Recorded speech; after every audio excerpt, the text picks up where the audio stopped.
함께 나누실 말씀은 신약성경 사도행전 21장 23절에서 26절까지의 말씀입니다. 신약성경 225페이지에 있습니다. 신약성경 사도행전 21장 23절에서 26절까지의 말씀입니다.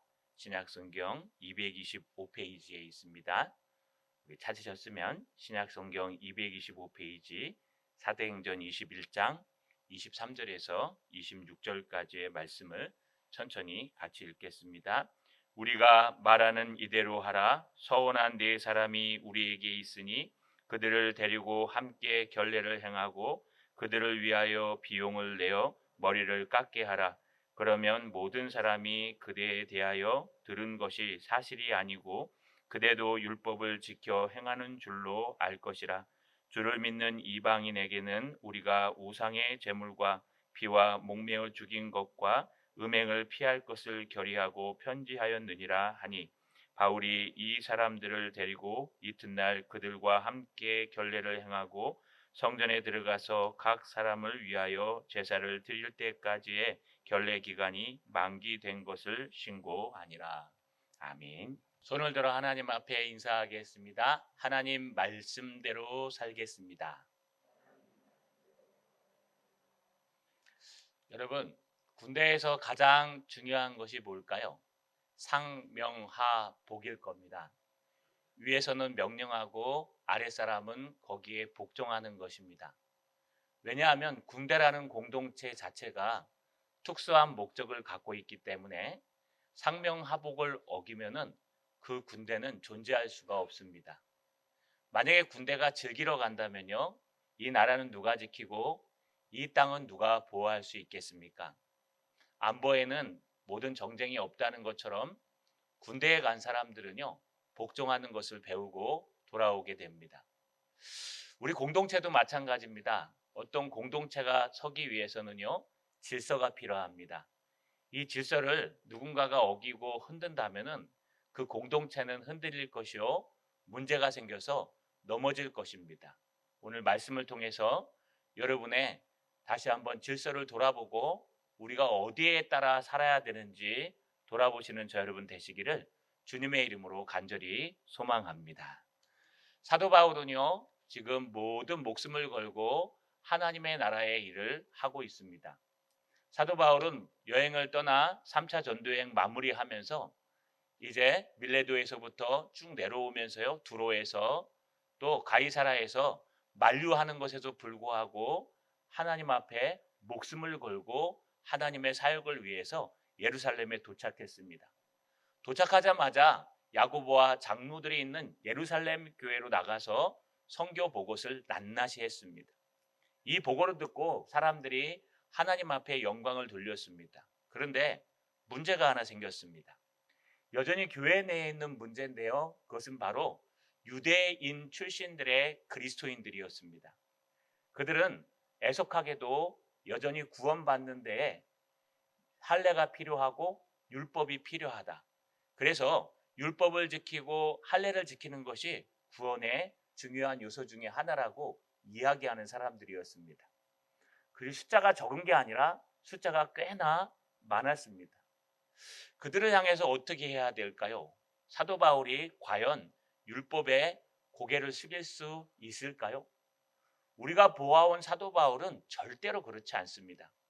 사도 바울은 하늘이 무너져도 내가 달려갈 길과 주 예수께 받은 사명, 곧 주님의 복음을 전하기 위해서, 은혜의 복음을 전하기 위해서는 나의 생명을 조금도 귀한 것으로 여기지 아니하노라. 아주 확실한 각오된 사람이었습니다. 여러분, 이런 각오한 사람들의 무서운 게 뭘까요? 한 길만 간다는 겁니다. 하나만 고집한다는 겁니다. 그래서 다른 것에 대해서는 별로 그렇게 신경 쓰지 않고 밀어붙이는 것, 이게 각오된 사람들의 모습입니다. 근데 애석하게도 사도 바울의 이 각오를 몰라줍니다. 유대에 있는 그리스도인들은요, 사도 바울은 아닌 것 같아 하면서 많은 사람들이 오해를 합니다. 그래서 이 중계 안에 있는 야고보와 장로들, 이 소식을 들은 지금 예루살렘 교회에 아마 당회쯤 될 겁니다. 그 당의원들은요 고민을 하고 있습니다. 어떻게 하면 좋을꼬, 어떻게 할꼬, 어떻게 해야 이 사도 바울과 이 성도들 사이에 중재를 해서 사도 바울이 오해받지 않고 살아갈 수 있을까? 사도 바울이 받는 오해를 우리 지난주 21절 중반절에 모세를 배반하고 아들들에게 할례를 행하지 말고 또 관습을 지키지 말라라고 가르친다는 겁니다. 사실 사도 바울은 그렇게 가르친 적 없습니다. 사도 바울은요 예수 믿고 구원받는 데 있어서 율법이나 할례는 아무런 역할을 하지 못한다. 율법은 죄를 깨닫게 하는 몽학 선생의 역할을 하는 거고, 할례는 육신의 할례가 중요한 게 아니라 영적인 할례가 중요하다. 이렇게 가르친 건데, 이것이 오도되어서요 사람들이 무엇라고 전합니까? 사도 바울은 율법을 다 없애버리래. 사도 바울은 할례할 필요 없고, 사도 바울은 십계명을 지킬 필요도 없고, 사도 바울은 모세가 가르쳐준 모세오경뿐만 아니라 모세를 역사 속에서 지워버리는 역할을 한 거야. 여러분 이 얘기를 들은 유대인들은 어떻게 될까요? 아마 피가 거꾸로 솟을 겁니다. 왜냐하면요 그 근원을 없애버리란 뜻과 똑같습니다. 유대인들에게 있어서 모세는 영웅입니다. 유대인들에게 있어서 모세는 예수 그리스도에 비하는 구속사의 한 정점이 되는 그런 민족을 구원한 하나의 지도자였습니다. 하나님이 세우신 지도자. 출애굽을 시켜서 광야 40년 동안 인도하고 마지막 가나안 땅에 들어가는 입구까지 와서 모든 것을 여호수아에게 넘겨준 최고의 지도자. 아브라함 다음 가는 지도자가 아마 모세일 겁니다. 그런데 모세를 멸시하고 모세를 배반하라 그랬다? 그러면 유대인들은 피가 거꾸로 솟습니다. 아니 자기도 유대인이면서 어떻게 저렇게 가르칠 수 있어? 예수님이 좋아도 어떻게 저렇게 좋을 수가 있어? 그 근원과 기초부터 다 버리란 얘기야? 이건 말도 안 되는 얘기잖아 하면서 사람들이 오해하고 공격할 소지가 있습니다. 이 오해를 풀기 위해 지도자들은 고민하고 또 고민했습니다. 그러면서 오늘 그 결론을 이렇게 내립니다. 여러분 읽으신 23절 상반절에 보시면 우리가 말하는 이대로 하라라고 되어 있는데 원문대로 해석하면요. 그러므로 우리가 너에게 말하는 대로 행하라 이렇게 번역할 수 있습니다. 이 지도자들이요 고민하다가 야 이거 안 되겠다. 교회 질서가 무너지고 이렇게 되면 파탄이 나고 갈라지고 힘들어지니까 이건 덕이 될 수 없다. 예수가 가장 중요하기 때문에 그걸 빼놓고는 나머지 것에 대해서 우리가 고민하다가 그러므로 그래 이제 우리가 결정했는데 이제부터 내가 너희에게 얘기하는 너는 바울은 그대로 행했으면 좋겠다라고 명령어를 사용하고 있습니다. 여러분 고집센 사람들한테 명령하면 굉장히 싫어합니다. 고집이 아주 센 사람들은요 권유하거나 부탁해야 됩니다. 이것 좀 해주세요 하고 부탁해야죠. 너 이렇게 해. 그러면요 얼마나 화가 나는지 아십니까? 아마 그럴 거예요. 이게 단단한 외고집을 가진 사람들의 모습인데 사도 바울은요 엄청난 이건 고집이라고 할 수 없는 신앙이겠지만 사람들에게 보여지는 건 아마 고집퉁이로 보여졌을 겁니다. 여러분 우리가라는 것은 바로 야고보와 장로들을 이야기하고 더 나아가서는 예루살렘 교회를 얘기합니다. 교회 공동체의 대표들이요 이제 교회의 덕을 세우기 위해서 복음을 더 잘 전하기 위해서 또 교회가 하나 되기 위해서 너 사도 바울은 우리가 시키는 대로 좀 따라줬으면 좋겠다 해라 라고 명령합니다. 그 명령이 뭐냐 23절에 보니까 중반절에 서원한 네 사람이 우리에게 있으니 그들을 데리고 함께 결례를 행하고 그들을 위하여 비용을 내어 머리를 깎게 하라. 서원한 사람이 4명이 있으니까 그들이 이제 서원이 다 끝나가는 것 같습니다. 그래서 이 서원한 4명이 이제 결례를 끝내가지고 결례를 행해야 되는데 그 행하고 머리를 깎는데 네가 비용을 좀 내서 결례를 행하라 라고 얘기합니다. 여러분 이 서원났다는 것은 전에도 한번 얘기했지만 신명기서에 등장하는 나실인의 서원을 얘기합니다. 이스라엘 백성들은요 하나님 앞에 무언가 서원하고 작정할 때는 여러분 자기가 스스로 하는 것이 아니라 이 성전에 나가서요 제사장 앞에서 서원을 선포합니다. 저는요 오늘부터 40일 동안 금식하겠습니다. 왜 하는데 예, 저의 육신의 정욕을 죽이기 위해서요. 아니면 저희 부모님의 건강을 위해서 작정하겠습니다. 하나님의 나라를 위해서 작정하겠습니다. 오늘부터 100일 기도하겠습니다. 왜? 뭐 수능을 위해서요. 여러 가지 일로 하나님 앞에 자기를 드리는, 좀 다른 의미겠지만 자기를 드리는 서원을 할 때, 작정을 할 때는요, 성전에 나가서 제사장들 앞에서 내가 이러이러한 작정을 합니다라고 결례를 행해야 됩니다. 선포를 하고 작정을 합니다. 그리고 이 서원 기간 동안 세 가지 일을 하면 안 됩니다.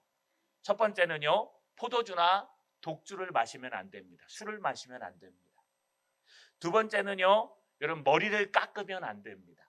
신기하죠? 이스라엘 백성들은 삼손 이후에 머리로부터 우리의 모든 것이 난다고 생각하기 때문에 머리를 깎는 것을 금했습니다. 그래서 나시리는요, 머리를 깎으면 안 됩니다. 세 번째 해야 되지 말아야 될 것은 아무리 친한 사람이라도 장례식장에 갈 수가 없습니다. 시체를 가까이 할 수 없기 때문에, 또 시체를 만진 사람들과 접촉할 수 없기 때문에 이 세 가지를 지키는 것이 바로 서원의 방법이었습니다. 서원이 끝날 때는 어떻게 해야 될까요? 다시 제사장은 성전에 들어가서 제사장한테 얘기합니다. 오늘부로 40일 금식 기도가 끝났습니다. 오늘부로 100일 기도가 끝났습니다. 내가 잘 마쳤습니다 하고 보고를 합니다. 보고를 하고 나서요, 여러분 여러 가지 제물을 드린 후에 이제 머리를 깎아서, 안 깎았던 머리를 깎아서 그 머리를 태워버립니다. 제단 앞에서. 그리고 모든 서원이 끝났음을, 끝나게 하신 하나님께 감사합니다. 바로 이런 결례를 행하는 것이 모세가 가르쳐준 율법에 등장하는 내용입니다.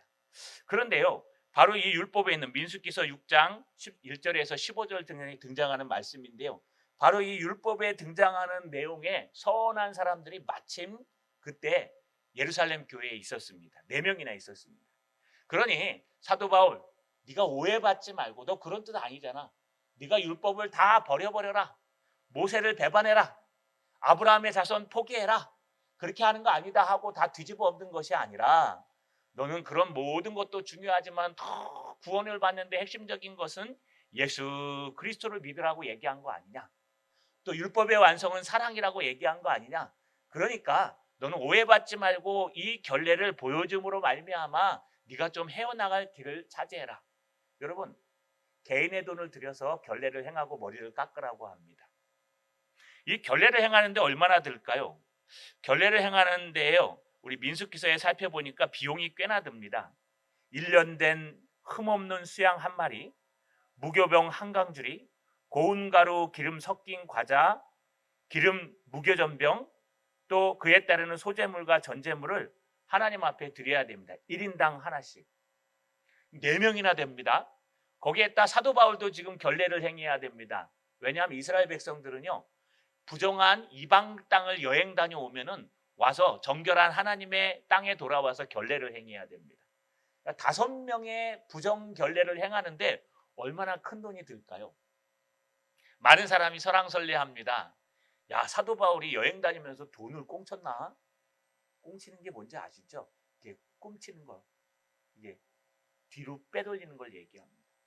사도 바울이 지금 여행을 다니면서 예루살렘 교회를 향해서 각 교회들이 헌금한 걸 가지고 뒷돈을 챙겨갖고 혹시 하지 않았는가?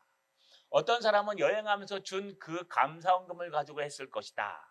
어떤 사람은 사도 바울은 부모가 유학 보낼 만한 부자기 때문에 재산을 물려받았을 것이다. 어떤 사람은 오늘 본문에 등장하는 뒷부분에 돈을 대어 머리를 깎으라 그랬으니까 머리 깎는 비용만 됐을 것이다. 여러 가지 말들이 많습니다. 그건 성경에서 함구하고 있습니다.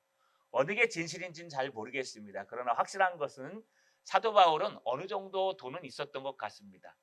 그래서 사도 바울이 그 4명과 자기 것의 결례를 행하는데 돈을 충분히 사용할 수 있는 형편이 되었고, 그것을 알고 있는 야고보와 장로들이요, 아마 도와줬든지 어떻게 하든지 이런 결례를 행해서 네가 오해받는 오해를 좀 풀었으면 좋겠다라고 얘기합니다. 그렇게 푸는 이유가 뭘까요? 24절 중반절에 보니까, 그러면 모든 사람이 그대에 대하여 들은 것이 사실이 아니고 그대도 율법을 지켜 행할 줄로 알 것이라. 모든 사람이 당신이 그 오해받는 모든 것들이 사실이 아니라는 것을 틀림없이 깨달을 것이다. 너희가 오해를 풀으라는 겁니다. 여러분, 하나님의 일을 하다 보면 오해를 받는 경우가 참 많이 있습니다. 나는 이런 의도에서 이렇게 행했는데 사람들이 그걸 곡해할 때가 있습니다. 나는 정말 하나님 앞에 헌신하려고 열심히 청소를 했는데 야 저거 인기 얻으려 그래 막 그럴 수 있어요.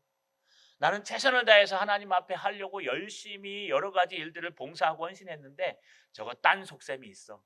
딴 마음이 있어. 뭐 잘 보여갖고 뭐 하려 그래. 이런 말들이요 수도 없이 들리는 것이 하나님의 공동체입니다. 왜 그럴까요? 여러분 우리는 죄 없는 사람 없다고 하는 사람들이 모인 공동체가 아니라 우리 스스로 죄인 중에 괴수라고 하는 사람들이 모인 공동체입니다. 여러분들도 죄인이고요. 죄인 중에 최고 죄인은 접니다. 이게 우리 공동체의 질서요 모습입니다. 그래서 우리는 죄 없다라고 말하면 하나님을 속이는 자라고 요한일서에 등장합니다. 아무리 예수 그리스도의 이름으로 용서함을 받았어도 우리는 또 다른 죄를 짊어지고 살아가는 그런 존재요 연약한 존재들입니다. 그래서 날마다 하나님 예배당에 오시면 무엇부터 하라고요? 하나님 한 주간 동안 하나님의 말씀대로 살지 못함을 용서해 주옵소서. 그 구원과 관계없습니다. 여러분 구원받는 것은 여러분의 의로움으로 받는 것이 아니라 오직 예수 그리스도의 공로로 예수 그리스도를 믿음으로 말미암아 구원을 얻습니다. 그럼에도 불구하고 여러분들은 구원받은 사람으로서 살고 있습니까? 그렇지 못하지 않습니까? 일주일 동안 형제를 미워하면 살인한 사람이라고 얘기하는데 몇 사람이나 죽이고 오셨는지요? 친구한테 나가라 이 미련한 곰탱아 이 바보야 라고 부르면 지옥불에 떨어진다는데 얼마나 많이 지옥 갈 자격을 얻고 오셨는지요? 여러분 우리는 모두 다 죄인입니다.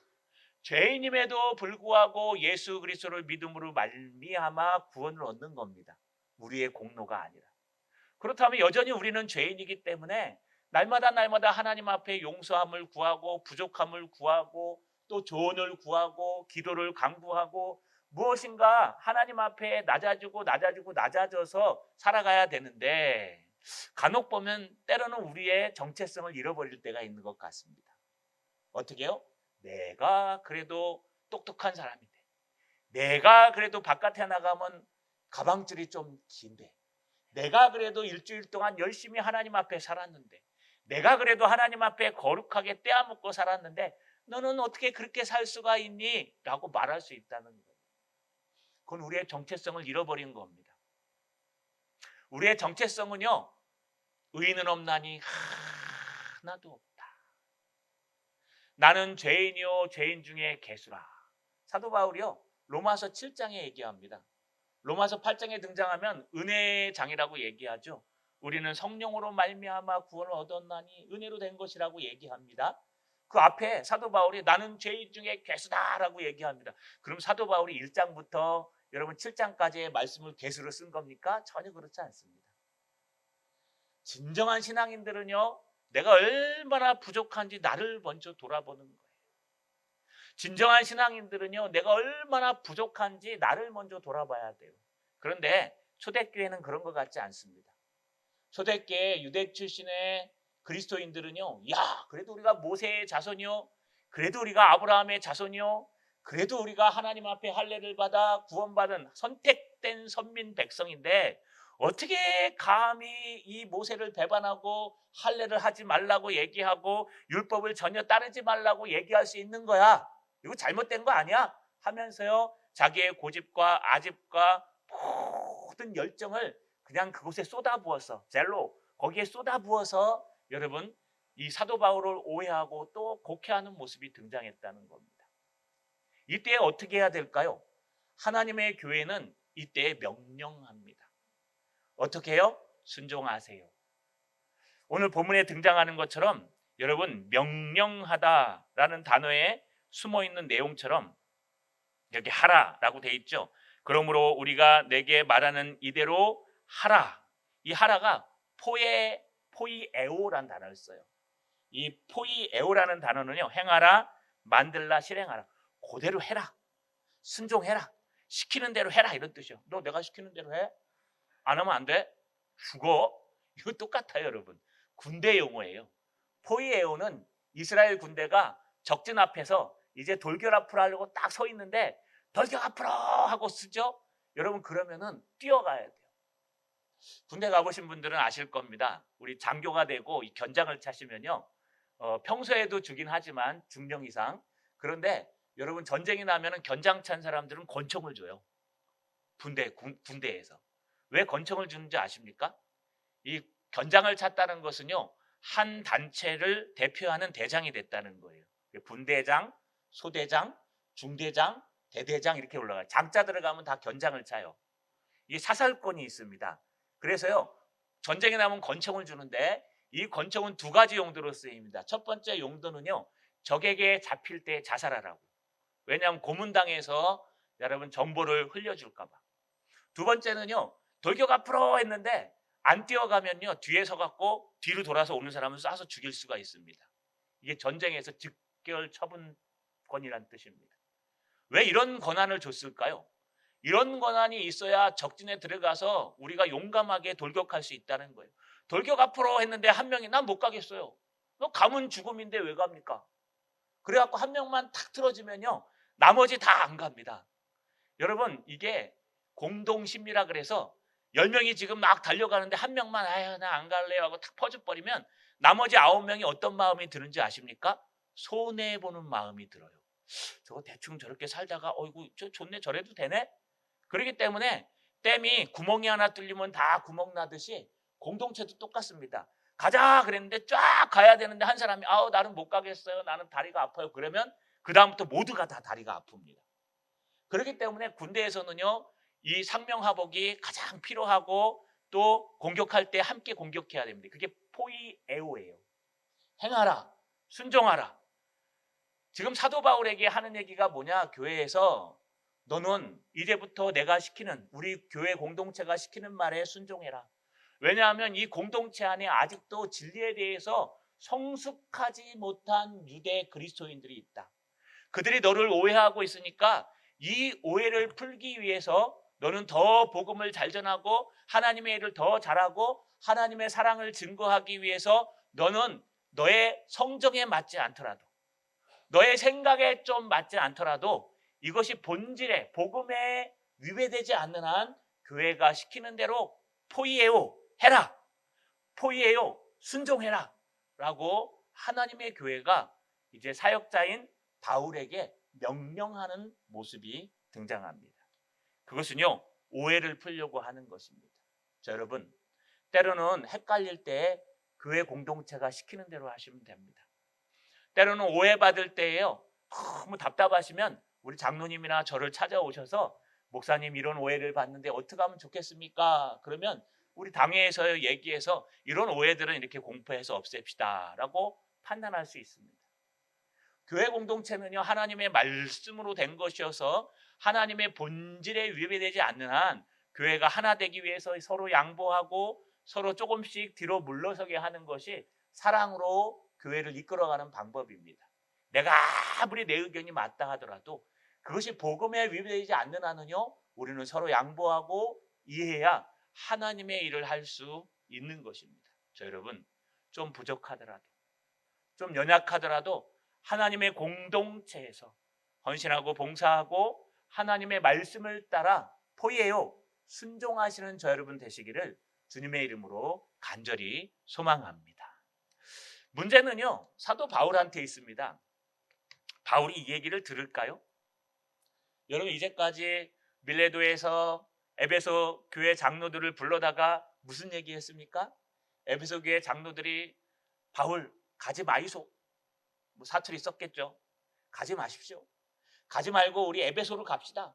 에베소 당신이 3년 동안 얼마나 봉사하고 헌신했습니까? 지금 에베소에 있는 교회가 주변에 있는 아시아의 7교회를 전도해서 복음을 전해서 수없는 교회들이 섰어요. 당신 지금 나이가 한 10년 지났으니까 엄청나게 많겠죠? 많으니까 이제 돌아와서 에베소에서 남은 여생을 편하게 쉬면서 목회하십시오. 갑시다. 사도 바울이 뭐라 그래요? 안 된다. 나는 저 로마에까지 복음을 전해야 되기 때문에 나의 사명과 주 예수께 받은 이 사명을 절대로 내려놓을 수가 없다. 나는 주님이 내어준 이 사명을 위해서 예루살렘으로 가야 된다. 두로에서는 어땠습니까? 제자들이 가지 말라고 환상을 받습니다. 너 예루살렘으로 내려가면 엄청난 환난과 목숨에 막 위태로운 일까지 생길 거야. 그런데도 불구하고 고집 피우면서 또 갑니다. 그러면 여러분 가이사라 빌립보의 집에서는 어땠습니까? 그 네 딸들과 아가보가 올라와서 당신 내려가면은 이렇게 띠에 묶는 것처럼 묶여갖고 어려운 일을 당할 거니까 가지 마십시오. 심지어는 동행했던 사람들까지 울면서요. 바울 가지 맙시다. 그냥 이곳에서 삽시다. 여기가 좋사오니 여기서 끝냅시다 하고 막 할 때 사도 바울이 여러분 난처하게 여겨가지고 나는 죽을 각오를 하고 지금 내려가는 거야. 나는 하나님 앞에 내 사명을 다하기 위해서 내려가는 거야. 여러분 이렇게 딱 보면요. 사도 바울의 고집은 황소 중에 황소 고집입니다. 황소 고집이 왜 황소 고집인지 아십니까? 여러분 황소 알죠? 노란 소. 이게 황색 나는 소, 진흙탕 소. 저희 집에도 옛날에 황소 2마리를 키웠는데요. 고집이 엄청나게 셉니다. 똑똑하기도 한데요. 일하기 싫은데 시키면 절대 안 해요, 황소들은요. 그래서 을래가지고 해야 돼요. 이렇게 얼래가지고. 안 그러면요, 딱 한 번 앉으면 안 일어나요. 막 두들겨 패도 안 일어나요. 제가 황소 고집이 얼마나 센지 그때 깨달았어요. 여러분 황소 고집은요, 천하가 무너져도 막 곰탱이라 그러죠. 곰탱이보다 더해. 막 박대기로 때려도 절대 안 움직입니다. 사도 바울은 황소 고집이에요. 사도 바울은 움직일 수 있는 사람이 예수 그리스도밖에 없어요. 사도 바울을 움직일 수 있는 사람은 하나님밖에 없어요. 고집 센 사람들이랑은 싸우실 필요 없어요. 고집 센 사람들을 길들이는 방법 딱 한 가지 있습니다. 기도하시면 돼요. 왜냐하면 하나님만 움직일 수 있거든요. 하나님만 움직일 수 있기 때문에 우리 남편이 고집이 너무 세요? 그러면 바로 오늘 저 짐 싸갖고 교회 갑니다. 그러면 끝나요. 왜요? 하나님이 움직이실 거니까. 부인이 고집이 세십니까? 가서 부부싸움 하지 마세요. 왜 이렇게 싸워가지고 맨날 시끄러운 소리 납니까? 딱 한마디만 하세요. 사모님, 우리 사모님 아닙니다. 예. 부인님, 제가 아무리 봐도 당신의 고집을 내가 꺾을 수 없어서 제가 오늘부로 이불을 들고 골방으로 들어갑니다. 왜요? 기도하러요. 당신의 고집을 꺾으실 분은 여호와 하나님밖에 안 계십니다. 하고 딱 가면 그때부터 벌벌 떨려요. 밥 먹을 때도 혹시 내가 이 밥을 먹다 손가락이 부러지지 않을까? 이게요, 고집 센 사람들을 꺾는 방법이에요. 여러분 사도 바울의 고집은 하늘을 찌릅니다. 사도 바울의 고집은요, 주변 사람들이 얘기해도 안 들어요. 사도 바울의 고집은 자기를 사랑하는 사람들이 눈물로 말려도 안 들어요. 이게 고집이 아니라 믿음인데 사람들이 보기에는 고집으로 보이는 거예요. 야고보와 장로들은 그의 모든 것을 알고 있습니다. 그래서요, 야고보와 장로들이 설득하기 시작합니다.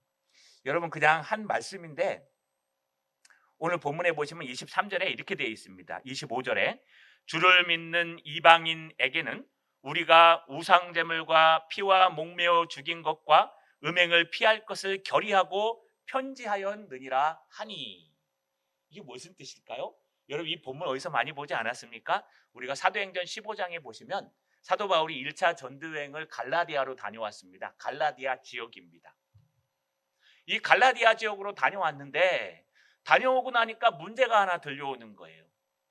사도 바울은 제대로 된 사도도 아니야. 사도 바울은 12사도 중에 하나도 아니잖아. 사도 바울은 이제 돌아다니면서 먹고 살려고 헛소리하고 다니는 거야. 사도 바울은 할례를 행하지 말라고 얘기하는데 할례가 왜 행하지 마? 할례는 유대인들에게 꼭 필요한 건데 예수도 믿어야 되고 할례도 행해야 돼 하면서요, 유대 그리스도인들이 이 갈라 지역을 돌아다니면서 사도 바울이 한 걸 다 뒤집어 엎는 거예요.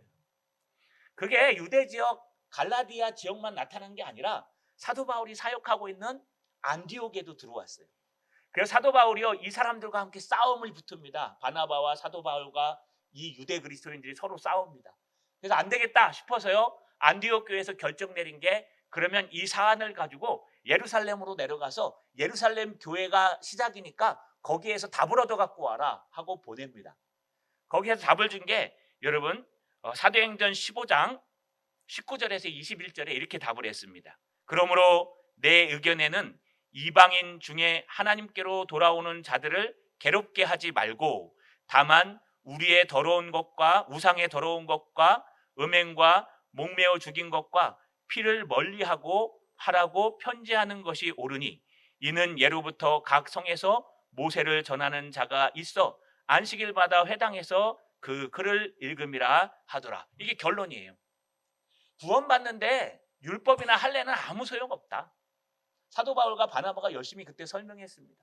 내가 예수 믿고 예수를 전하니까 사람들이 꼬꾸라지고 하나님 말씀을 받아들이고 성령의 은혜가 임하고 구원이 임하더라. 그렇기 때문에 율법이 구원을 이루게 하는 게 아니라 예수를 믿는 것이 길이요 진리요 생명 되신 그 예수 그리스도를 믿는 것이 가장 귀한 것이요 구원을 얻는 방법이요 그것이 하나님의 은혜를 얻는 방법이다. 오직 예수 그리스도밖에 없더라. 이것을 받아들여서 야고보와 베드로와 그 당시에 유대에 있는 예루살렘 교회의 모든 지도자들이 결론을 내렸는데, 이걸 총회라 그럽니다. 예루살렘 총회에서 결론을 내렸는데, 그래, 목매어 죽은 것과 피와 목매어 죽은 것과 우상의 제물과 그 다음에 음행을 멀리하라. 이거 율법이라는 뜻이 아니라요, 최소한 이게 기본이니까 이것만 멀리하면 그대로 유대인들과 소통이 되니까 이것만 조심하고 그 대신 할례 행하는 거 이런 거는 구원과 관계없다라고 결론을 내린 거예요. 그런데 왜 이걸 소환해 갖고 왔을까요? 이 야고보가요, 그 10년 전에 있었던 제1차 전도여행 후에 결론을 내렸던 제1차 총회에서 내린 그 결론을 갖다가 쭉 들고 와갖고, 그때 누구가 있었어요? 바울이 있었잖아요. 바울과 바나바가 있었는데 바울이 주도적으로 막 싸우고 저쪽 유대인들은 또 유대인 대표가 나와서 싸웠잖아요. 유대인 대표는 할례를 받아야 돼. 아브라함의 자손이 돼야 돼. 율법을 지켜야 돼. 구원을 받으려면 율법을 다 지켜 행해야 돼. 그렇기 때문에 우린 결례를 행하고 행해야 돼 라고 얘기했고, 사도 바울은 내가 돌아다니면서 하나님의 복음을 전해보니까 예수 그리스도의 이름을 믿는 것이 구원을 받는 방법이요, 예수 그리스도의 이름을 믿으니까 성령이 임했고, 예수 그리스도의 이름을 믿으니까 모든 사람들이 하나님의 은혜로 변화됐어. 그렇기 때문에 구원받는 데는 예수 그리스도의 이름이 필요해. 이쪽은 구원받는데 할례를 행해야 돼. 율법을 행해야 돼. 모세의 율법을 믿어야 돼.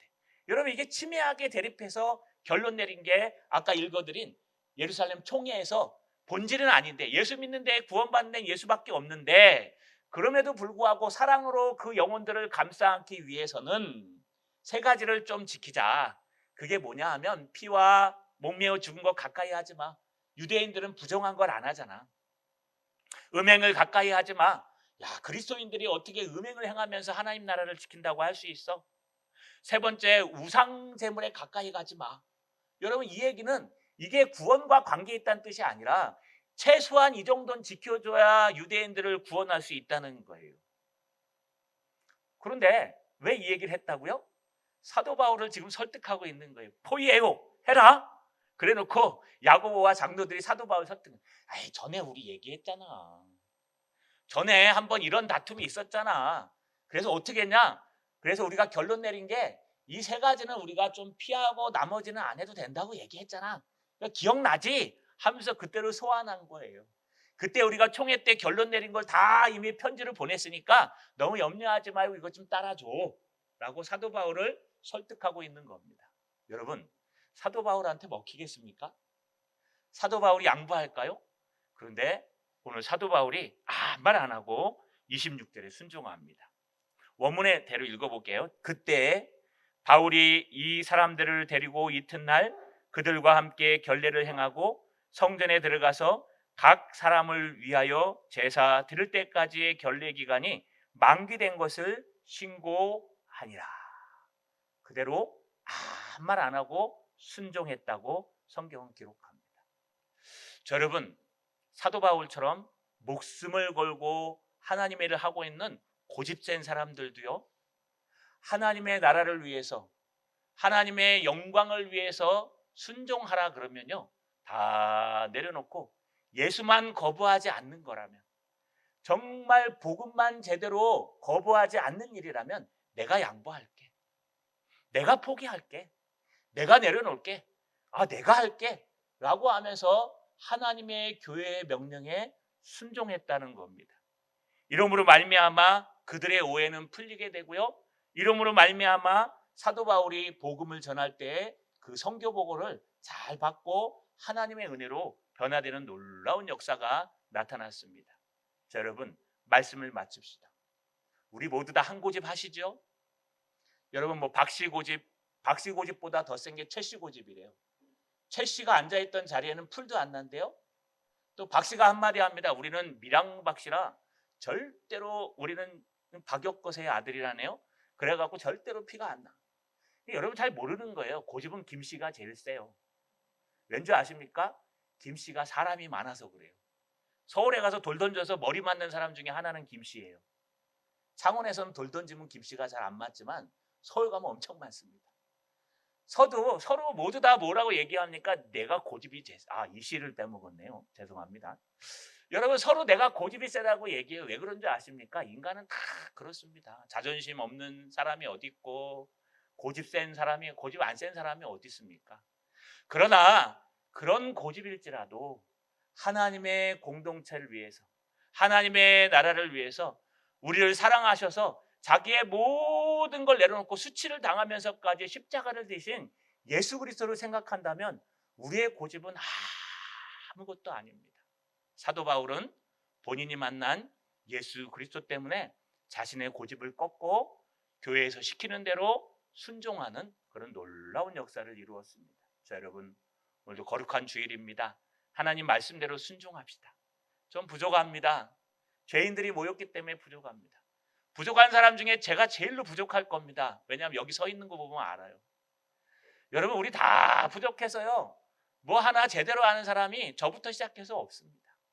그러니 우리가 서로 양보하고 서로 이해해주고 서로 사랑하고, 정말 예수님만 부인하지 않는다면, 구원 말씀만 어긋나지 않는다면 서로 양보하고 부족한 것을 내려놓아서 순종함으로 말미암아 하나님의 교회가 더욱 하나 되고 여러분 더욱 사랑할 수 있는 그런 공동체 되시기를 주님의 이름으로 축원합니다. 전능하신 아버지 하나님, 고맙고 감사합니다. 바울이 자신의 모든 고집과 아집을 꺾고 교회에서 시키는 대로 순종한 것처럼 우리도 우리의 자존심과 모든 고집을 내려놓고 하나님의 말씀에 순종함으로 말미암아 하나님의 나라를 세워갈 수 있는 귀한 공동체 될 수 있도록 도와 주시옵소서. 예수님의 이름으로 기도하옵나이다. 아멘.